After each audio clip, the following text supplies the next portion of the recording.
So my dear friends, welcome back our YouTube channel physics save life. আমাদের চ্যানেলে তোমাদের সকলকে স্বাগত জানাই। বন্ধুরা, আমরা যে চ্যাপ্টারটা নিয়ে আলোচনা করছিলাম সেটা হচ্ছে ধারক এবং ধারকত্ব। তো আমরা একদম শেষ পার্টে চলে এসেছি। আজকে কিছু প্রবলেম করিয়ে এই চ্যাপ্টারটা ক্লোজ করে দেবো, ঠিক আছে? তো দেখি আজকে কি কি প্রবলেম আছে। দেখো, যেই প্রবলেমগুলো আছে এগুলো মেনলি তোমাদের এইচএস রিলেটেড বা তোমাদের বিভিন্ন এন্ট্রান্স পরীক্ষা রিলেটেড, খুব স্ট্যান্ডার্ড প্রবলেম, সেগুলো করানোর চেষ্টা করছি। দেখো, ফার্স্ট কি বলেছে, 10 ইএসইউ তড়িতাধান দেওয়ার ফলে একটি ধারকের বিভব 0 থেকে বাড়িয়ে 150 ভোল্ট করা হলো। ধারকের মধ্যে কত শক্তি সঞ্চিত হবে? তাহলে আমাদের কি গিভেন আছে আগে আমাকে সেটা দেখে নিতে হবে। কি দেওয়া আছে না, আধানটা দেওয়া আছে 10 ইএসইউ, ঠিক আছে, এবং ভিটা দেওয়া আছে 150 ভোল্ট। তারপর আমাদের কি পরিমাণ শক্তি সঞ্চিত হবে তার যে formula W is equal to half into C V square. তাহলে এখানে দেখো আমার সিটা নেই, তার মানে সিটা আমাকে in terms of Q is equal to CV এই ফর্মুলাটা থেকে ক্যালকুলেট করতে হবে, ঠিক আছে? তাহলে দেখো, আমি Q is equal to CV, তারপরে C is equal to Q by V, তারপরে এখানে যদি পুট করি সি এর জায়গায় কিউ বাই ভি, তাহলে কি হবে? এখান থেকে যদি পুট করি হাফ, এটা হচ্ছে কিউ বাই ভি, আর এখানটা ভি স্কোয়ার, মানে একটা ভি এর সাথে ভি কাটলে হাফ ইন্টু কিউ ভি। এই যে এখানে half into Q V by two, এটা। তারপর হাফ ইন্টু কিউ এর ভ্যালু হচ্ছে 10, আর ভি এর ভ্যালুটা যেহেতু এখানে দেখো 150 ভোল্ট ছিল, তার মানে এটা আমার এসআই ইউনিটে ছিল, তার মানে এটাকে আমাকে সিজিএসে করে নিতে হবে, যেহেতু কিউটা সিজিএসে আছে। তাহলে দেখো 1 stat volt is equal two 300 volt, এই কনভার্সনটা আমরা কাজে লাগাবো। তাহলে যেহেতু 150 ভোল্ট আছে, তাহলে এটাকে আমাকে কি করতে হবে, 300 দিয়ে ভাগ করে দিতে হবে, ঠিক আছে? 300 দিয়ে ভাগ করে দিতে হবে, তাহলে আমরা কি পাবো, ওটা স্ট্যাট ভোল্টে পেয়ে যাব, ঠিক আছে?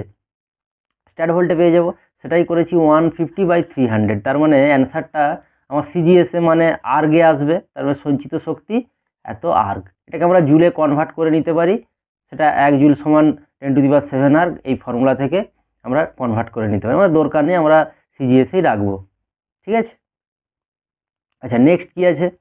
নেক্সট কি বলেছে দেখো, নেক্সট কি বলেছে, বলছে 10 সেন্টিমিটার ব্যাসার্ধের একটি পরিবাহী গোলককে 25 ইএসইউ আধান প্রদান করা হলো। গোলকটিকে আরও 5 ইএসইউ আধান প্রদান করতে হলে কত কার্য করতে হয়? তাহলে প্রাথমিক অবস্থায় কি দেওয়া আছে না, গোলকটির ব্যাসার্ধ দেওয়া আছে 10 সেন্টিমিটার এবং তার আধান হচ্ছে 25 ইএসইউ, এটা দেওয়া আছে। তাহলে এখান থেকে আমরা কি লিখতে পারি, যে যেহেতু সিজিএস পদ্ধতি, তাহলে যেটাই তার রেডিয়াস সেটাই তার ক্যাপাসিটেন্স, তার মানে C is equal to 10 stat farad. তাহলে এই অবস্থায় কত শক্তি সঞ্চিত আছে? তার ফর্মুলা হচ্ছে Q square by 2c, Q এর জায়গায় 25, তার স্কোয়ার 2 ইন্টু সি এর জায়গায় 10, তাহলে এটা আর্গে দেবে। এরপর কি আমাকে বলেছে না, আমি আরও 5 ইএসইউ আধান অ্যাড করেছি, 5 ইএসইউ আধান অ্যাড করেছি। তাহলে এখন আধান কত? আগে ছিল 25, এখন আরও 5 অ্যাড করেছি, তার মানে 25 + 5, তার মানে 30 ইএসইউ। তার মানে 30 ইএসইউ হচ্ছে এখন আমার আধান, সেটাকে আমরা কিউ ড্যাশ নামকরণ করেছি। তাহলে সঞ্চিত শক্তিকে আমি যদি এখন ডব্লিউ ড্যাশ বলি, তাহলে কিউ ড্যাশের স্কোয়ার বাই 2c, এটা হচ্ছে এখনকার সঞ্চিত শক্তি। তার মানে 30 স্কোয়ার, এখন হচ্ছে কিউ ড্যাশটা 30, তার স্কোয়ার বাই 2 ইন্টু ক্যাপাসিটেন্স 10 আগের মতোই, তার মানে এটা আসছে 45 আর্গ। তাহলে কতটা আমাকে কৃতকার্য করতে হবে না, শক্তির যতটা পরিবর্তন হচ্ছে, এখানে শক্তি যতটা বেড়েছে আমাকে বাইরে থেকে ততটাই কৃতকার্য করতে হবে, কারণ আমি বাইরে থেকে যতটা কৃতকার্য করব ওই ওখানকার যে এনার্জি ক্যাপাসিটারের যে সঞ্চিত শক্তি ততটাই বাড়বে, এটাই নিয়ম। মানে এক্সটার্নাল এজেন্ট, মানে আমি যতটা কার্য সম্পাদিত করব সেটা ওই সিস্টেমের শক্তি হিসেবে সঞ্চিত হবে। তাহলে দেখো, নির্ণয় কৃতকার্য কত না, যে পরিমাণ শক্তির ডিফারেন্স হয়েছে ডব্লু ড্যাশ, এটা হচ্ছে ডব্লু ড্যাশ, আর আগেরটা হয়েছিল আমার ডব্লু, এই যে এইটা। তাহলে এর যে ডিফারেন্সটা সেটাই আমার কৃতকার্য, ওই পরিমাণ শক্তি ওই সিস্টেমের মধ্যে সঞ্চিত হয়েছে। তাহলে দেখো, এটা যদি আমি এটাকে বিয়োগ করি তাহলে কি আসছে, 13.75 আর্গ। এটাই আমার নির্ণয় কৃতকার্য, এটা আমাকে ক্যালকুলেট করতে বলেছিল, যে আমি যদি গোলকটিকে আরও 5 ইএসইউ আধান দিই তাহলে আমাকে কত কৃতকার্য করতে হবে। তাহলে আমাকে ওই পরিমাণ কৃতকার্য করতে হবে, ঠিক আছে, যেটা সিস্টেমের মধ্যে ওই শক্তিরূপে সঞ্চিত হচ্ছে, ঠিক আছে, সঞ্চিত শক্তি বাড়ছে যে পরিমাণ, ঠিক আছে। ঠিক আছে, এই অঙ্কটা ইম্পর্টেন্ট অঙ্ক খুব আসে, ঠিক আছে। নেক্সট অঙ্ক দেখো, নেক্সট অঙ্কটা খুব প্রচলিত অঙ্ক, যেটা তোমাদের এন্ট্রান্সে খুব থাকে, এন্ট্রান্স জয়েন্টে খুব থাকে। কি বলেছে দেখো, আমি এর থিওরিটাও করিয়েছিলাম, তোমাদের যদি সমস্যা থাকে তোমরা প্লিজ থিওরিটা দেখে নিও, ঠিক আছে। এর থিওরিটা করা আছে, ঠিক আছে। মেনলি হয়তো তোমাদের ওই যেখানটায় তড়িৎ বিভব যে চ্যাপ্টারটা পড়িয়েছিলাম সেখানে হয়তো এর থিওরিটা করা আছে, বা এই চ্যাপ্টারেও কিছুটা করা আছে। কি বলেছে দেখো, বলছে একই আকারে 64টি জলের ফোঁটা মিলিত হয়ে একটি বড় ফোঁটা তৈরি করছে। যদি প্রত্যেকটি ফোঁটার আধানের মান এবং প্রকৃতি একই হয়, মানে কি, অনেকগুলো ছোট ফোঁটা জয়েন হয়ে কি হচ্ছে না, একটা বড় ফোঁটা তৈরি করছে। এখানে ব্যাসার্ধ যদি আর হয়, এটা হচ্ছে ক্যাপিটাল আর, যেখানে প্রত্যেকটা ছোট ফোঁটার ব্যাসার্ধ স্মল আর, এরকম একটা প্রবলেম। বলছে ছোট ফোঁটার হলে বড় ফোঁটা এবং ছোট ফোঁটার বিভব, ধারকত্ব এবং সঞ্চিত শক্তির অনুপাত নির্ণয় করো। তাহলে এটা এখানে বলেছে 64টি ফোঁটা, এটার একটা ফর্মুলা আছে। আমার যদি 64টি ফোঁটা n সমান 64 হয়, তাহলে বিভবের অনুপাত হয় n⁻²�3। এটা মনে রাখবে, বিভবের অনুপাত হয় n⁻²�3। তাহলে ভিটা হচ্ছে বড় ফোঁটার বিভব আর ভি ড্যাশটা হচ্ছে প্রত্যেকটা ছোট ফোঁটার বিভব, প্রত্যেকটা ছোট ফোঁটার বিভব, ঠিক আছে। তাহলে n⁻²�3 মানে 64⁻²3, তার মানে এটা 4² মানে 16। তার মানে ভি ড্যাশ মানে বড় ফোঁটার বিভব বাই প্রত্যেকটা ছোট ফোঁটার বিভব, এটা হচ্ছে 16:1 এর অনুপাতটা। এবার আসছি ধারকত্বের অনুপাত। ধারকত্বের অনুপাত হয় n⁻1�3। এই টার্মটা তোমাকে মনে রাখতে হবে, n⁻⁴ কত, তাহলে সেটা হয় n⁻1�3 বড়টার ধারকত্ব বাই ছোট প্রত্যেকটা ছোট আধানের ধারকত্ব। এই যে প্রত্যেকটা ছোট আধান এক একটা যদি নিই, এটা n⁻1�3। তার মানে আমি যদি 64⁻1/3 করি তাহলে আমাদের আসবে 4। তার মানে এটার অনুপাত, ধারকত্বের অনুপাত হবে 4:1। এবার আমাদের শক্তির অনুপাত। শক্তির অনুপাতে কি হয় না, বড়টার শক্তি বাই ছোটগুলোর শক্তি, প্রত্যেকটা ছোট ওই আধানের শক্তির অনুপাত, এটা হয় n⁵ তাহলে কি কি মনে রাখবে, বিভবের অনুপাত হয় n⁻²�3, ধারকত্বের অনুপাত n⁻1�3, আর হচ্ছে শক্তির অনুপাত n⁻5�3, ঠিক আছে। তাহলে দেখো 64⁵/3 করলে এটা আসে হচ্ছে 1024। তার মানে W/W' 1024:1। অবশ্যই এখানে ডব্লুটা হচ্ছে বড় গোলকের আর W' হচ্ছে প্রতিটা ছোট গোলকের, ঠিক আছে। এখানে আরও অনেক কিছু জানতে চাই, অনেক সময় ইলেকট্রিক ফিল্ডও জানতে চাই, E/E', এটা মনে রাখবে, এটাও n⁻1�3 হয়, ঠিক আছে।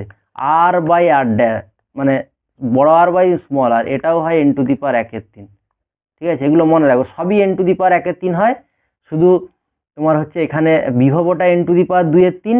মনে রাখার টেকনিক হচ্ছে বিভবটা n⁻2�3 আর শক্তিটা হয় n⁻5�3। বাকি ধারকত্ব n⁻1�3, ইলেকট্রিক ফিল্ড যেটা তৈরি হয় সেটাও n⁻1�3, এবং ওদের ব্যাসার্ধের অনুপাত সেটাও n⁻1�3। এটা কিন্তু তোমাদের এন্ট্রান্সে অনেক সময় ডাইরেক্ট থাকে, জাস্ট ফর্মুলা পুট করে দিলেই হয়ে যাবে, ঠিক আছে। ঠিক আছে বন্ধুরা, এই প্রবলেমটা আশা করি বুঝতে পেরেছো। তোমরা চ্যানেলে যারা নতুন আছো প্লিজ চ্যানেলটিকে আমাদের সাবস্ক্রাইব করে দিও, এবং আমাদের ভিডিও এই ধরনের রেগুলার আসে এবং আমরা কন্টিনিউ ভিডিও আপলোড করতে থাকি। তোমরা তোমাদের বন্ধুদের মধ্যে ভিডিওগুলোকে বেশি বেশি করে শেয়ার করে দিও, ঠিক আছে। এবং লাইক কমেন্ট অবশ্যই করবে, কারণ তোমাদের কমেন্ট না থাকলে আমরা বুঝতে পারবো না যে পড়ানো কোন দিকে নিয়ে যেতে হবে, ঠিক আছে। তোমাদের ফিডব্যাকটা খুবই জরুরি, তোমরা অবশ্যই কমেন্ট করে জানাবে। এবং ডেসক্রিপশানে টেলিগ্রাম চ্যানেলের লিঙ্ক দেওয়া থাকে, ওখান থেকে কিন্তু তোমরা আমরা যে থিওরিগুলো পড়াচ্ছি, মানে প্রিভিয়াস থিওরি তোমরা যদি দেখো 1, 2, 3, 4 পার্ট করে লেকচারগুলো যেগুলো দেওয়া আছে এই চ্যাপ্টারের, সেগুলো কিন্তু ওই টেলিগ্রাম চ্যানেল থেকে তোমরা ওই পিডিএফগুলো পেয়ে যাবে, যেই পিডিএফগুলো রেখে আমরা পড়াচ্ছি। স্ক্রিনে যে পিডিএফটা দেখা যাচ্ছে, ঠিক আছে। নেক্সট দেখো কি আছে, এই প্রবলেমটা দেখো কি বলেছে। বলছে 4 স্ট্যাটফ্যারাড ধারকত্বের একটি পরিবাহীকে 100 স্ট্যাট কুলম্ব ধনাত্মক আধান দিয়ে আরেকটি পরিবাহীর সঙ্গে যুক্ত করা হলো। মানে ওই যে থিওরিটা করিয়েছিলাম যে দুটো পরিবাহী আছে, একটা পরিবাহীকে একটা তারে, দুটো পরিবাহী আছে সাপোজ, আমরা তার দিয়ে জয়েন করছি, ঠিক আছে। সেই যে অঙ্কটা, সে সাধারণ বিভব কত হবে, শক্তিক্ষয় কত হবে, সেই প্রবলেমটা। তাহলে আমাদের কি কি দেওয়া আছে দেখো, এখানে আমার একটা পরিবাহীর ধারকত্ব দেওয়া আছে 4 স্ট্যাটফ্যারাড, তার আধান দিয়ে আছে 100 স্ট্যাট কুলম্ব। আচ্ছা, দ্বিতীয় যে পরিবাহীটা তার ধারকত্ব দিয়ে আছে 2 স্ট্যাটফ্যারাড, এবং দ্বিতীয়টার যে আধান সেটা আছে -20 স্ট্যাট কুলম্ব। এবার আমাকে যেটা জানতে চেয়েছে সাধারণ বিভব। সাধারণ বিভব ভি এর ফর্মুলা হচ্ছে মোট আধান বাই মোট ধারকত্ব। মোট আধান মানে কি, Q1 + Q2, আর মোট ধারকত্ব হচ্ছে C1 + C2, এটা হচ্ছে ফর্মুলা। তাহলে জাস্ট Q1 আর কিউ2 ভ্যালু -20/C1 + C2, এটা করলে আসছে 13.33 ভোল্ট। এটা হচ্ছে আমার সাধারণ বিভব, মানে তার দিয়ে জয়েন করলে কি হবে, এরও বিভব ভি হবে, এরও বিভব ভি হবে, মানে এইটাও 13.33 ভোল্ট, এটাও 13.33 ভোল্ট, কারণ তার দিয়ে জয়েন করা মানে বিভবগুলো সমান হবে। আচ্ছা, এবার আর কি বলেছে, অন্তিম আধান, মানে তার দিয়ে জয়েন করার পরে, তার যখন জয়েন করিনি তখন প্রথমটার আধান কিউ1, দ্বিতীয়টার কিউ2, জয়েন করার পরে আধানগুলো কত হবে, তাহলে প্রথম পরিবাহীর অন্তিম আধান, সেটাকে যদি কিউ1 ড্যাশ দিয়ে নামকরণ করি, সেটা কত, C1 × V, তাহলে C1 এর ভ্যালু হচ্ছে 4 স্ট্যাট ফ্যারাড, আর ভি এর ভ্যালু এখান থেকে ক্যালকুলেট করেছি 13.33 ভোল্ট, তাহলে এটা যদি আমি মাল্টিপ্লাই করি আমার আসে 53.32 স্ট্যাট কুলম। এবং একইভাবে দ্বিতীয় পরিবাহীর যদি আধানটা ক্যালকুলেট করি কিউ2 ড্যাশ, সেটা হচ্ছে C2 × V, তার মানে C2 এর ভ্যালু হচ্ছে 2, এই যে এখানে 2 স্ট্যাট ফ্যারাড, আর ভি এর ভ্যালু তো ক্যালকুলেট করে রেখেছি, তার মানে এটা আসছে 26.66 স্ট্যাট কুলাম। ঠিক আছে, যেহেতু আধান, তার মানে পরিবাহী দুটোর আধান ওই তার দিয়ে জয়েনের পূর্বে কি হবে না, একটার আধান এটা হবে আর দ্বিতীয় পরিবাহীর আধান এটা হবে। ঠিক আছে, এই প্রবলেমটা ছিল। দেখো প্রত্যেকটা প্রবলেমই কিন্তু খুব ইম্পর্টেন্ট, এবং থিওরিগুলো কিন্তু আমার প্রিভিয়াসলি করা আছে, তোমরা কিন্তু পেছনের লেকচারগুলো গিয়ে থিওরিগুলো দেখে নিতে পারো, থিওরি দেখে নিলে অঙ্কগুলো খুব সহজেই বোঝা যাবে। ঠিক আছে, এগুলো প্রত্যেকটা কিন্তু ইম্পর্টেন্ট প্রবলেম। নেক্সট কি আছে দেখি, বলেছে দুটি অন্তরিত ধাতব গোলকের ব্যাসার্ধ, একটার 5 সেন্টিমিটার, একটার 10 সেন্টিমিটার। তাহলে আমি যেহেতু সিজিএস পদ্ধতিতে ব্যাসার্ধ দিয়ে দিয়েছে, তার মানে ওটাই তার ধারকত্ব, তারা লিখে নিই। প্রথমটার ধারকত্ব 5 স্ট্যাট ফ্যারাড, দ্বিতীয়টার ধারকত্ব হচ্ছে 10 স্ট্যাট ফ্যারাড। বলছে এদেরকে যথাক্রমে 10 ইএসইউ বিভব এবং 15 ইএসইউ বিভব, তার মানে V1টা হচ্ছে 10 ইএসইউ বিভব বা স্ট্যাট ভোল্ট, আর V2টা হচ্ছে 15 ইএসইউ বিভব বা 15 স্ট্যাট ভোল্ট দেওয়া হয়েছে। বলছে গোলক দুটিকে পরস্পর যুক্ত করলে ওই একই অঙ্ক, গোলক দুটিকে যদি পরস্পর আমরা যুক্ত করি তাহলে কি হবে না, তাদের শক্তিক্ষয় কতটা হবে। ঠিক আছে, শক্তিক্ষয়, তো শক্তিক্ষয় রাশিমালাটা আমাদের এতে করা আছে, নোটে করা আছে, এবং তোমরা বই থেকেও কালেক্ট করতে পারো। ফর্মুলাটা হচ্ছে হাফ। ঠিক আছে, এমনি শক্তির ফর্মুলা কি হয়, W = Q²/2C, বা এটাকে অনেক সময় লেখা হয় যে হাফ ইন্টু CV²। এবার এখান থেকেই মনে রাখা যাবে এই হাফ CV², সি এর জায়গায় কি হবে না, দুটো ক্যাপাসিটার আছে, মানে গুণফল বাই যোগফল, মানে C1C2/C1 + C2, এইভাবে মনে রাখতে পারো। আর এই ভি এর জায়গায় হচ্ছে V2 - V1 বা V1 - V2, যেটা বেশি হবে। ঠিক আছে, সেটার স্কোয়ার, আর এখানে V1 - V2 বা V2 - V1 করি, কোনো ব্যাপার নয়, যেহেতু এটা স্কোয়ার টার্ম আছে পজিটিভই হবে। ঠিক আছে, এইভাবে মনে রাখতে পারো। তাহলে হাফ, সি মানে হচ্ছে গুণফল বাই যোগফল, আর এটা ডিফারেন্স V2 - V1।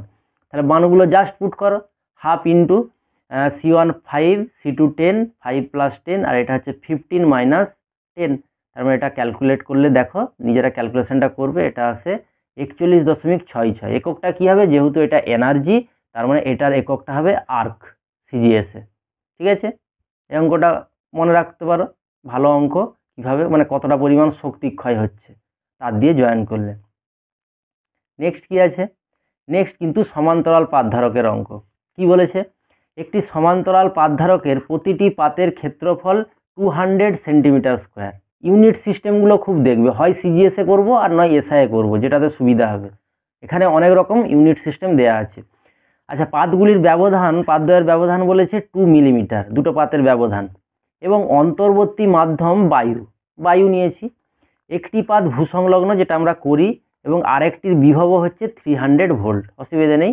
প্রতিটি পাতে আধান নির্ণয় করো। তাহলে আমাকে কি দেওয়া আছে আগে আমি লিখে নেব। তাহলে আমাকে প্রথমে দেওয়া আছে যে এর এরিয়াটা কত, 200 সেন্টিমিটার², সেটাকে যদি মিটার স্কোয়ারে করি তাহলে 10⁻⁻4 মিটার²। আর 2 মিলিমিটারকে আমাদের যদি মিটারে করি তাহলে 2 × 10⁻³ মিটার, ভিটা 300 ভোল্ট। তাহলে এখান থেকে আমি আগে ক্যাপাসিটেন্সটা ক্যালকুলেট করব। আমার ক্যাপাসিটেন্সের ফর্মুলা কি এসআই পদ্ধতিতে, AK∈0/D। যেহেতু এখানে বায়ু, তার পরাবৈদ্যুতিক ধ্রুবক K = 1, সেই জন্য শুধু A∈0/D লিখেছি, কে টার্মটা নেই, কারণ K = 1 বায়ুর ক্ষেত্রে। তাহলে দেখো মানগুলো জাস্ট পুট করেছি, এটা A এর মান, এটা ε0/D, তার মানে আমাদের আসছে 8.854 × 10⁻11। ইউনিটটা অবশ্যই ফ্যারাড, যেহেতু আমরা এসআই পদ্ধতিতে ক্যাপাসিটেন্স করছি, তো ক্যাপাসিটেন্সের এসআই একক হচ্ছে ফ্যারাড। করে নিয়েছি। এবার আমাকে বলেছে প্রতিটি পাতে আধান নির্ণয় করো। আধান কত হবে? কিউ সমান সি ইন্টু ভি। তাহলে সি এর ভ্যালু এইটা আমরা পেয়েছি এখান থেকে, আর ভি হচ্ছে 300 ভোল্ট, তার মানে আধান হচ্ছে 2.656 ইন্টু 10⁻⁻8। ইউনিটটা কী হবে? যেহেতু আধান, তার মানে ইউনিটটা হবে কুলম্ব এসআই পদ্ধতিতে। ঠিক আছে, নোট করে নাও, খুব ইজি প্রবলেম। ঠিক আছে, কনসেপচুয়াল। ঠিক আছে, তোমরা স্কিপ করে দেখে নিতে পারো, অসুবিধা নেই, মানে স্টে করে যেতে পারো। ঠিক আছে, আচ্ছা পজ করে আর কি, পজ করে দেখে নিতে পারো, কোনো সমস্যা নেই বারবার ধরে। আচ্ছা, আমি নেক্সট প্রবলেমে যাই। বলেছে কি দেখো, বলছে প্রত্যেকটা প্রবলেমই কিন্তু এক একটা ফর্মুলা বেসড। ঠিক আছে, প্রত্যেকটা অঙ্ক এক একটা ফর্মুলা, আলাদা আলাদা ফর্মুলা দিয়ে কিন্তু হচ্ছে। আমি সেইভাবেই রেডি করেছি যাতে প্রত্যেকটা ফর্মুলা থেকে একটা করে অঙ্ক থাকে, যাতে তোমাদের প্রত্যেক ফর্মুলার কনসেপ্টটা ক্লিয়ার থাকে। কি বলেছে দেখো, একটি 10 কুলম্ব মানে তড়িৎ আধানের অবস্থান থেকে বায়ু মাধ্যমে 2 মিটার দূরত্বে 1 সেন্টিমিটার কিউব আয়তনে তড়িৎ ক্ষেত্রজনিত শক্তির মান। ঠিক আছে, এই অঙ্কটা কীরকম দেখো, ওই একক আয়তনের শক্তি ঘনত্ব যে ব্যাপারটা, এই যে বলেছে না 1 সেন্টিমিটার আয়তনে, সেন্টিমিটার কিউব আয়তনে তড়িৎ ক্ষেত্রজনিত শক্তির মান, তার মানে এখানে একটা ফর্মুলা ছিল একক আয়তনের শক্তি ঘনত্ব ইউ সমান হাফ এপসিলন 0 স্কোয়ার। এই ফর্মুলা দিয়ে আমাদের প্রবলেমটা হবে। আমার কি দেওয়া আছে? আমাকে দেওয়া আছে কিউ সমান 10 কুলম্ব আর আর হচ্ছে 2 মিটার। তাহলে ইলেকট্রিক ফিল্ডের ফর্মুলা কি? Q by 4 pi epsilon 0 R square. Put করে দাও, 9 ইন্টু 10⁻9 হচ্ছে 1/4 পাই এপসিলন 0 ভ্যালু। আচ্ছা, কিউ এর ভ্যালু হচ্ছে 10 আর আর এর ভ্যালু হচ্ছে 2, তার স্কোয়ার। তার মানে এটা আসছে, এটা আমার ইলেকট্রিক ফিল্ড ই, তড়িৎ ক্ষেত্র। ঠিক আছে, এটা হচ্ছে তড়িৎ ক্ষেত্র, এত নিউটন পার কুলম, যেহেতু তড়িৎ ক্ষেত্রের একক নিউটন পার কুলম। একক আয়তনের শক্তি বা শক্তি ঘনত্ব এর ফর্মুলা হচ্ছে হাফ এপসিলন 0 স্কোয়ার। তার মানে হাফ, এটা এপসিলন 0, ইটা এখান থেকে ক্যালকুলেট করে বসিয়ে দিয়েছি, তার স্কোয়ার। তাহলে আমাদের আসছে কত না 2241 ইন্টু 10⁶, যেহেতু এসআই ইউনিটে, তার মানে কি আসবে? একক আয়তনের শক্তি। একক আয়তনের শক্তি মানে কি? শক্তি বাই আয়তন। তাহলে শক্তির ইউনিট হচ্ছে জুল, আয়তন হচ্ছে মিটার কিউ এসআই পদ্ধতিতে। কিন্তু অঙ্কে আমাকে বলেছে 1 সেন্টিমিটার কিউ আয়তনে, আমরা তো বের করেছি 1 মিটার কিউ, তাহলে এটাকে আমাকে 1 সেন্টিমিটার কিউয়ে নিয়ে যেতে হবে। তার মানে দেখো একটা কনভার্সন লাগাবো এখানে, 1 মিটার কিউব মানে 10⁶ সেন্টিমিটার কিউব। তার মানে দেখো 10⁶, এটা যদি অ্যাবজর্ব করিয়ে দিই তাহলে কি আসছে? 2241 জুল পার সেন্টিমিটার কিউব। তার মানে 1 সেন্টিমিটার কিউব আয়তনে শক্তি কত না 2241 জুল, যেটা আমার দিকে জানতে চেয়েছিল এখানে। এই যে 1 সেন্টিমিটার কিউব আয়তনে তড়িৎ ক্ষেত্রজনিত শক্তির মান কত বেরালো না 2241 জুল। এটা হচ্ছে 1 সেন্টিমিটার কিউব আয়তনে। আমাকে যদি বলতে এটা 1 মিটার কিউব আয়তনে, তখন আমি বলতাম 2241 ইন্টু 10⁶ জুল। ঠিক আছে, আচ্ছা নেক্সট কি আছে দেখি। কি বলেছে দেখো, বলছে 6 মিলিমিটার বেধের একটি এবনাইট দণ্ডকে কে = 3 মানে পরাবৈদ্যুতিক ধ্রুবকের মান 3, 4 ইন্টু 10⁻⁻2 মিটার স্কোয়ার ক্ষেত্রফল বিশিষ্ট একটি সমান্তরাল পাতধারকের মধ্যে প্রবেশ করানো হলো। তার মানে ওই প্রবলেমটা, মানে একটা পাতধারক আছে, তার মাঝখানে আমি কোনো একটা বেধের, মানে টি বেধের কোনো একটা মাধ্যমকে ঢুকিয়ে দিয়েছি, মানে একটা এবনাইট দণ্ড এক্ষেত্রে। তাহলে সেক্ষেত্রে ধারকত্ব কত হবে? এই টোটাল সিস্টেমটার ধারকত্ব কত হবে? ঠিক আছে, এর একটা ফর্মুলা আমরা করেছিলাম, থিওরিতে অবশ্যই করা আছে। তোমরা যারা দেখোনি থিওরিটা, প্লিজ গিয়ে থিওরিটা দেখে নিও। আমি জাস্ট সেই নোটেশানগুলোই ব্যবহার করছি। টিটা দিয়েছে মানে ওই পাতের বেধ, এবনাইট দণ্ডের বেধ, সেটা হচ্ছে 6 মিলিমিটার, সেটাকে মিটারে করে নিয়েছি। ওই এবনাইট দণ্ড, এই যে এবনাইট দণ্ড, এর হচ্ছে যে পরাবৈদ্যুতিক ধ্রুবক কে = 3, এরিয়াটা হচ্ছে 4 ইন্টু 10⁻⁻2 মিটার স্কোয়ার। কার এরিয়া না এই টোটাল পাতটার এরিয়া। ঠিক আছে, ডিটা মানে এই পাতদ্বয়ের মধ্যে দূরত্ব, এইটা হচ্ছে 0.01 মিটার। ঠিক আছে, তাহলে তার ধারকত্বের রাশিমালা সি = এপসিলন 0 এ, ওই যে ডান দিকে লেখা আছে এইটা, by D minus T into 1-1/k। এই ফর্মুলাটা কিন্তু এই অঙ্কটা করতে গেলে মনে রাখতে হবে। জাস্ট পুট করেছি এপসিলন 0, এর ভ্যালু এটা হচ্ছে ডি, এটা হচ্ছে টি মানে স্মল টি ইন্টু 1-1/k মানে 1/3। ঠিক আছে, কে এর ভ্যালু 3, তাহলে আসছে আমার 59 ইন্টু 10⁻12 ফ্যারাড। তার মানে আমি যদি পিকোতে করি তাহলে 10⁻12 মানে 1 পিকো, তার মানে 59 পিকো ফ্যারাড। তার মানে এই ফর্মুলাটা আমাকে মনে রাখতে হবে। এই ফর্মুলাটা কিন্তু থিওরিতে করানো আছে, তোমরা দেখে নিতে পারো বা বই থেকেও কালেক্ট করে নিতে পারো। কীভাবে এই ফর্মুলাটা আসে থিওরিতে অবশ্যই আলোচনা করে দেওয়া আছে, ঠিক আছে। আচ্ছা নেক্সট দেখি কি প্রবলেম আছে, এটা খুব ভালো প্রবলেম, ঠিক আছে, ভালো প্রবলেম। আচ্ছা নেক্সট কি আছে, একটি গোলীয় ধারকের বাইরের গোলকের ব্যাসার্ধ, মানে এটা গোলীয় ধারক যে আলোচনা করেছিলাম সেই লেকচারে আছে, মানে গোলীয় ধারক এবং চোঙাকৃতি ধারক, সেটা দিয়ে এই প্রবলেমটা। গোলীয় ধারকের বাইরের গোলকের ব্যাসার্ধ 30 সেন্টিমিটার, তাহলে কি আমি বি দিয়ে ডিনোট করেছি। এই নোটেশনগুলো কিন্তু আমরা থিওরিতেও ব্যবহার করেছি, এই বি এ এই সমস্ত, তো থিওরিটা দেখলে ভালো বুঝতে পারবে। এবং ভেতরের গোলকের ব্যাসার্ধ 20 সেন্টিমিটার, তাহলে এ ইজ ইকাল টু 20 সেন্টিমিটার, সেটাকে মিটারে করে নিয়েছি। বলছি এদের মধ্যবর্তী স্থান 2 আপেক্ষিক ধারকত্বের, মানে কে ইজ ইকাল টু 2, মানে পরাবৈদ্যুতিক ধ্রুবক যেটা, সেটাকে আমরা আপেক্ষিক ধারকত্ব বলি। একটি তরল দ্বারা পূর্ণ, ওই ধারকের ধারকত্ব মাইক্রোফ্যারাড এককে নির্ণয় করো। তার মানে আমাদের ফর্মুলাটা কি, C is equal to 4 pi epsilon 0 K AB by B minus A, এটা হচ্ছে ফর্মুলা, ঠিক আছে। এটা হচ্ছে ফর্মুলা, যে কোনো ফর্মুলা প্রথমে এসআই মনে রাখবে, এটা যদি সিজিএসে আমাকে করতে হয় তাহলে শুধু এই 4 পাই এপসিলন 0 টার্মটা বাদ দিয়ে দিবে। তার মানে সিজিএস এর ফর্মুলাটা কী হবে, যদি আমি সিজিএসে করি, আমি এখানে করিনি, তোমাদের যদি লাগে তোমরা সবসময় 4 পাই এপসিলন 0 টার্মটা বাদ দিয়ে দিও। তার মানে কী হবে, কে এবি বাই বি মাইনাস এ, এইটা হচ্ছে তোমার সিজিএস এর ফর্মুলা হয়ে যাবে, ঠিক আছে। এইভাবে মনে রাখবে, সবসময় 4 পাই এপসিলন 0 টার্মটাকে এলিমিনেট করবে, তাহলে এসআইটা মনে রাখলে সিজিএসটা অটোমেটিক হয়ে যাবে। আচ্ছা এখানে জাস্ট ভ্যালুগুলো পুট করেছি, নিজেরা একবার দেখে নিও। 4 পাই এপসিলন 0 ভ্যালু হচ্ছে 1/9 × 10⁹, কে এর ভ্যালু 2, এ বি যেমন যেমন আছে এখান থেকে এটা বসালে আসছে 1.33 × 10⁻10 ফ্যারাড। কারণ আমি যদি মাইক্রোতে করি, যেহেতু আমাকে মাইক্রো ফ্যারাডে নির্ণয় করতে বলেছে, তাহলে এটা হবে 1.33, এখানে 6 অর্ডার চলে যাবে মাইক্রোর জন্য, আর পড়ে থাকবে -4, তার মানে 1.33 × 10⁻4 মাইক্রোফ্যারাড। নিজের একবার দেখলেও পারবে ক্যালকুলেশনটা, একটু চেক করে নেবে। নেক্সট হচ্ছে চোঙাকৃতি ধারক। চোঙাকৃতি ধারকের ফর্মুলা হচ্ছে এইটা, C is equal to 2 pi epsilon 0 L ln B by A, ঠিক আছে।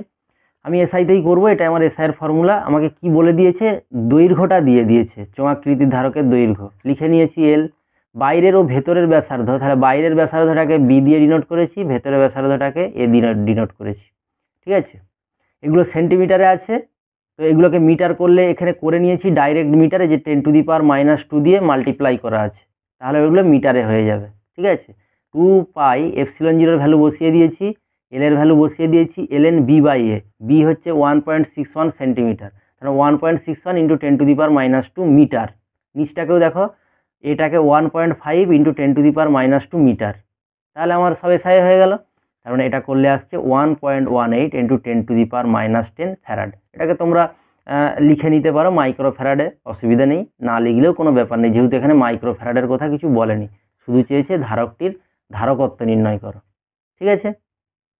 ঠিক আছে বন্ধুরা, চ্যানেলে যারা নতুন আছে তোমরা প্লিজ চ্যানেলটিকে সাবস্ক্রাইব করে দিয়ে এবং বেশি বেশি করে শেয়ার করে দিয়ে, যাতে তোমাদের বন্ধুদের কাছে ভিডিওগুলো খুব তাড়াতাড়ি পৌঁছে যায় এবং তোমরা চ্যানেলের সাথে যুক্ত থেকো, আমরা এরকম ভিডিও কন্টিনিউ দিতে থাকি, ঠিক আছে। আচ্ছা নেক্সট কী আছে দেখি তাহলে। নেক্সট যেটা বলেছে, এটা হচ্ছে আমাদের ধারকের যে সমবায়, শ্রেণী সমবায়, সমান্তরাল সমবায়, এটা দিয়ে কিন্তু এই অঙ্কটা করা যাবে।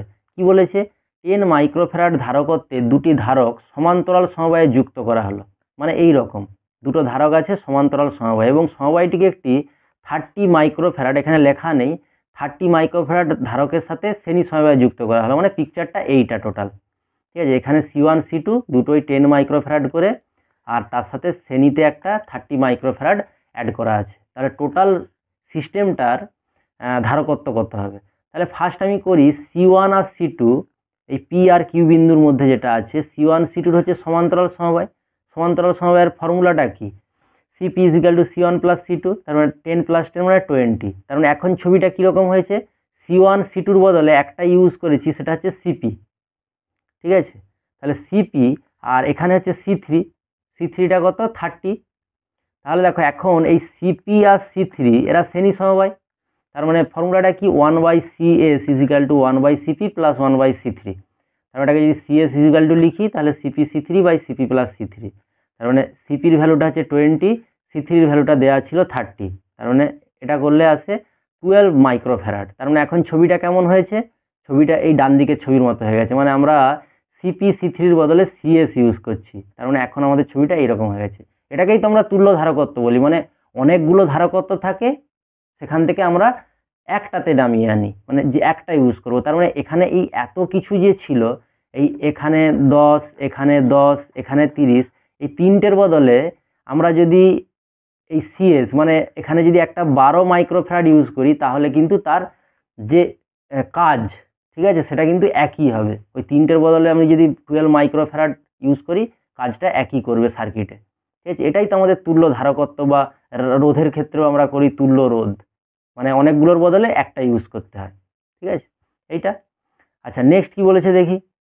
বলেছে একটি সমান্তরাল বায়ু ধারকের ধারকত্ব হচ্ছে 2 মাইক্রোফ্যারাড, এখন এর অর্ধেকটা পরাবৈদ্যুতিক পদার্থ দ্বারা পূর্ণ করলে ধারকত্ব কত হবে, ঠিক আছে। কীরকম দেখো, এরকম প্রথমে বায়ু ছিল, আমরা ধরে নিচ্ছি এরিয়াটা A আর এদের মধ্যবর্তী দূরত্বটা হচ্ছে D, তার মানে আমাদের ধারকত্ব C0 কী হবে, ε0A/D, যেহেতু এটা বায়ু, উপরে K=1, এটা বলে দিয়েছে 2 মাইক্রোফ্যারাড। এবার কি করছে না, অর্ধেক অর্ধেক দেখো D/2 আর D/2 দুটো আলাদা আলাদা, মানে উপরে বায়ু আছে, নিচে একটা K=3 এরকম একটা মিডিয়াম প্রবেশ করিয়েছে। তাহলে আমি যদি বায়ুর ক্ষেত্রে এখানে C1 বলি আর এটাকে C2 বলি, তাহলে C1 কী হবে, ε0A বাই, এখন ডিস্টেন্সটা এইটুকু D/2 হয়ে গেছে, তাহলে D/2, তার মানে এখান থেকে হচ্ছে 2C0, মানে এটা হচ্ছে 2 × 2 মানে 4 মাইক্রোফ্যারাড এই C1টা। ঠিক একইভাবে C2টা ক্যালকুলেট করব, C2টা কী হবে, ε0KA, এখানে তো Kটা 1 নয়, এখানে K=3, সেই জন্য Kটা আছে, তাহলে এটা ক্যালকুলেশন করলে 2K ε0A/D, এই ε0A/D এটার ভ্যালু তো আগেও করেছি আমরা, এই যে 2 মাইক্রোফ্যারাড, তার মানে 2 × K এর ভ্যালু 3 আর C0 এর ভ্যালু হচ্ছে 2 মাইক্রোফ্যারাড, এই ভ্যালুটা, তার মানে এটা হচ্ছে 12, তার মানে C2টা হচ্ছে 12। এবার যখন দুটো ধারককে এইভাবে উপর আর নিচ এই বরাবর ভাগ করা হবে, জানবে এটা শ্রেণী সমবায়, ঠিক আছে, ওপর নিচে ভাগ করা হলে। কারণটা কি, এটা শ্রেণী সমবায় কেন, ধরো এটা একটা ধারক, ঠিক আছে, আর হচ্ছে এটা একটা ধারক, তার মানে এটা তো শ্রেণী সমবায়, এই যে দেখো এটা C1, এটা C2, তার মানে এরা শ্রেণী সমবায় আছে, তার মানে C1 C2 হচ্ছে শ্রেণী সমবায়। তার মানে দেখো ফর্মুলাটা হচ্ছে 1/CS = 1/C1 + 1/C2, আমরা জাস্ট ভ্যালুটা পুট করব, হ্যাঁ, C1টা হচ্ছে 4 আর C2টা হচ্ছে 12, তার মানে এটা পুট করলে আসে CSটা হচ্ছে 3 মাইক্রোফ্যারাড। জাস্ট ক্যালকুলেশনটা তোমরা একবার দেখবে, ঠিক আছে, এটা হয়ে গেল। তাহলে নেক্সট প্রবলেম কি আছে দেখি, এইটাই আমাদের লাস্ট প্রবলেম, এটা দিয়ে আমরা এটাকে শেষ করব আজকের লেকচারটা একটু এক্সটেন্ড হলো, কিন্তু শেষ করে দিলাম একদিনে, যাতে আবার নেক্সটে আমরা নিউ চ্যাপ্টার স্টার্ট করতে পারি। কি প্রবলেমটা বলেছে খুব ভালো করে বুঝে নেবে, এটা একটা IITর এন্ট্রান্সের প্রবলেম, ঠিক আছে, কোনো সালে একটা পড়েছিল, খুব ভালো করে বুঝবে প্রবলেমটা। বলছে এই যে ছবিটা আমরা দেখতে পাচ্ছি, বলছে পাশের সংস্থাটি ধারকত্বের সমান ধারকত্ব বিশিষ্ট একটি একক পরাবৈদ্যুতিক পদার্থের পরাবৈদ্যুতিক ধ্রুবকের মান নির্ণয় করো। মানে ব্যাপারটা কি বলতে চাইছে আমি বুঝিয়ে দিচ্ছি। এখানে K1 একটা মাধ্যম আছে, এখানে K2 মাধ্যম আছে, এখানে K3 মাধ্যম আছে। এই তিনটে মাধ্যমের বদলে আমরা যদি একটা মাধ্যম ইউজ করি, তার পরাবৈদ্যুতিক ধ্রুবক কি হবে, এটা আমাকে জানতে চেয়েছে। মানে এতগুলো মিডিয়াম না ব্যবহার করে একটা মিডিয়াম ব্যবহার করব, তাহলে তার ধারকত্ব কত হবে। কীভাবে করছি, তাহলে দেখো এই যে এই পোর্শনটা C1 এর ধারকত্ব কি হবে, কারণ এইটা এইভাবে ভাগ করা হয়েছে মানে কি, টোটাল এইটা যদি টোটাল এরিয়াটা A থাকে, তাহলে এখানে দেখো এরিয়াটা এখন এইটুকু হয়ে গেছে, ঠিক আছে, তার মানে A/2, তার মানে A/2 AK ε0/D, এটা আমার ফর্মুলা। তার মানে A এর জায়গায় A/2, K এর জায়গায় K1 ε0, আর ডিস্টেন্সটা দেখো এই যে এইটুকু ডিস্টেন্স D/2, ঠিক আছে, জাস্ট এটা K1 ε0/D। এবার আমরা কি করেছি না, এই A ε0/D এই টার্মটাকে, এটাকে আমরা ধরে নিয়েছি C0 ক্যালকুলেশনের সুবিধার্থে, ঠিক আছে। তাহলে K1 C0, C2র ক্ষেত্রেও ঠিক তাই, K2 C0, C2 হচ্ছে এই পার্টটা, ঠিক আছে। এইবার C1 C2 কোন সমবায়ে আছে, আমরা যে আগেরটাই দেখলাম, আমরা যদি উপরে নিচে ভাগ করি তাহলে শ্রেণী হয়, এবং পাশাপাশি যদি ভাগ করি, এটা যেমন এই যে পাশাপাশি ভাগ করা আছে, একটা বাঁ দিকে একটা ডান দিকে, এগুলোর ক্ষেত্রে এগুলো হবে কি সমবায় না সমান্তরাল সমবায়। তার মানে সমান্তরাল সমবায়ে কি হবে, CP = C1 + C2, তাহলে দেখো K1 C0 + K2 C0, তার মানে K1 প্লাস K2 C0। এটা আমাদের ওপরটা হয়ে গেল। এইবার কি বাকি থাকে, তার মানে ওপরটা আমার টোটাল হয়ে গেছে, ঠিক আছে। তার মানে এখন আমার ছবিটা কীরকম হয়েছে, ছবিটা যদি একটু আঁকার চেষ্টা করি তাহলে এই রকম হয়েছে, মানে আমার এই রকম ছবিটা হয়ে গেছে। এই পোর্শনটা K1 K2টা এখন টোটাল আমাদের সিপিতে চলে এসেছে, তুল্য করে নিয়েছি, আর নিচটা C3 আছে। এইবার আমরা C3টা ক্যালকুলেট করব, মানে এই পোর্শনটা, ঠিক আছে। এই পোর্শনের ফর্মুলা কি হবে, AK3ε0/d/2, এই যে এইটুকু পোর্শন হচ্ছে d/2, তার মানে এটা করলে আসে 2K3C0। এইবার এই সিপি আর এই C3 এই দুটো পোর্শন, এটা হচ্ছে উপর নিচে ভাগ করা আছে। সিপি তো আমরা আগেই K1 K2 এই যে দুটো পোর্শন, এই যে এই পোর্শনটা আর এই পোর্শনটা, এটা তুল্য তো সিপি করে নিয়েছি, তার মানে এটা এখন এই রকম হয়ে গেছে, এই জায়গায় চলে এসছে। তার মানে এই সিপি আর এই C3 নিচের, এরা এখন কিসে, উপর নিচে করলে আমরা কি বলি, শ্রেণী সমবায়। তাহলে এরা এখন শ্রেণী সমবায় আছে, তার মানে সিপি আর C3 শ্রেণী সমবায়। তার মানে তাদের ফর্মুলাটা কি না, CS = গুণফল বাই যোগফল, এরকম ফর্মুলা। বা তোমরা আরেকটা স্টেপ লিখেও নিতে পারো, 1/CS = 1/CP প্লাস 1/C3, সেকেন্ডটা থেকে এটা আসে। তার মানে দেখো জাস্ট ভ্যালুগুলো পুট করে দাও, এটা আসছে CP × C3/CP plus C3, just ভ্যালুগুলো পুট করবে, একবার ক্যালকুলেশনটা দেখবে। সিপির ভ্যালুটা ক্যালকুলেট করে রেখেছি, আর C3টা এইটা প্লাস তাদের যোগ। এইবারে আমার দিকে কোশ্চেনটা কি জানতে চেয়েছিল, যে সবগুলোর বদলে আমরা একটা ইউজ করব। তার মানে এখন আমরা কি একটা ইউজ করছি, মানে এই যে ডান দিকের ছবিটা দেখো এই রকম, মানে আমরা কে ধারকত্বের আগে যেমন উপরের দিকে বাম দিক ডান দিক দুটো ছিল, নিচে একটা ছিল, কোনো কিছু ইউজ করছি না, আমরা একটাই কে ধারকত্ব ইউজ করছি। তাহলে তার ধারকত্ব কত হবে, AK0/d, কারণ এই ডিস্টেন্সটা d আর এই এরিয়াটা হচ্ছে a, এইটা। তার মানে এইটা হচ্ছে সবগুলোকে, তিনটে যে ভাগ ছিল সবগুলোকে কিন্তু ইকুইভ্যালেন্স করে দেবে। তার মানে আমরা এখানে যে সিএসটা পেয়েছি, এইটার সাথে সমান হবে, তাহলেই তো তিনটের বদলে একটা ইউজ করতে পারবো। তার মানে দেখো AK0/d = CS এর ভ্যালুটা পুট করা আছে এখানে, এই যে এখানে যেটা এসেছিল এই ভ্যালুটা পুট করে দিয়েছি। এখানে C0 কাটবে, এবং এই এখান থেকে হচ্ছে এই A0/d এই টার্মটাও তো C0, কেটা বাদ দিয়ে, তার মানে C0 সাথে এই C0 কাটবে, তার মানে এখানে শুধু কে পড়ে থাকবে। কে মানে হচ্ছে দেখো উপরটা 2K3 K1 plus K2 by K1 plus K2 plus 2K3। এটা কিন্তু একটা IITর কোশ্চেন, কোনো সালে পড়েছিল, ঠিক আছে। আশা করি হয়তো অনেকটা বোঝাতে পেরেছি। যদি কোথাও ডাউট থেকে থাকে অবশ্যই কমেন্ট সেকশানে জানাবে। চ্যানেলে যারা নতুন আছে প্লিজ সাবস্ক্রাইব করে দিও, এবং বেশি বেশি করে শেয়ার করে দিও, এবং তোমাদের কমেন্ট সেকশানে অবশ্যই তোমাদের ফিডব্যাকটা দিও, ঠিক আছে বন্ধুরা। এমনিতে আজকে লেকচারটা অনেকটা লং হয়েছে, তো আজকের মতো এখানেই শেষ করছি। সবাই সুস্থ থেকো, ভালো থেকো, ওকে, বাই।